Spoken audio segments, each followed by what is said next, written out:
कर्जमाफीबाबत मोठी अपडेट. इतक्या लाखांपर्यंत कर्जमाफी. नियमित कर्जफेड करणाऱ्यांनाही मोठं गिफ्ट. शेतकऱ्यांसाठी कर्जमाफीबाबत मोठी अपडेट समोर आली आहे. शेतकऱ्यांचे 3 लाखांपर्यंत कर्जमाफी होणार का? आणि जे नियमित कर्जफेड करत होते त्यांनाही 50,000 ते 1 लाख रुपयांचं गिफ्ट मिळणार का? मंडळी, राज्य सरकार मोठा निर्णय घेण्याच्या तयारीत आहे.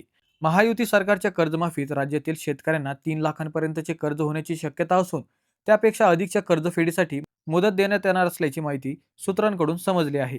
राज्यातील जिल्हा मध्यवर्ती बँकांसह खासगी व राष्ट्रीयकृत बँकांकडील 30 जून व 30 सप्टेंबर 2025 या काळातील थकबाकीदार शेतकऱ्यांची माहिती मागवण्यात आली आहे. पुढील 4-5 दिवसात सर्व माहिती प्राप्त होईल. त्यानंतर एकत्रित माहिती शासनाला सादर होईल. त्यानंतर मंत्रिमंडळात निर्णय होऊन मुख्यमंत्री देवेंद्र फडणवीस निर्णय जाहीर करतील, अशी माहिती समजली आहे. प्राथमिक माहितीनुसार प्रत्येक पात्र शेतकऱ्याचे 3 लाखांपर्यंतचे कर्ज माफ करण्याचा प्रस्ताव सरकारच्या विचाराधीन आहे. उर्वरित कर्जफेडीसाठी मुदतवाढ दिली जाण्याची शक्यता आहे. यासोबतच मागील 5 वर्षात नियमित परतफेड करणाऱ्या कर्जदारांना 50,000 रुपये ते 1 लाख रुपयांपर्यंत अनुदान देण्याचाही विचार सरकार करत आहे.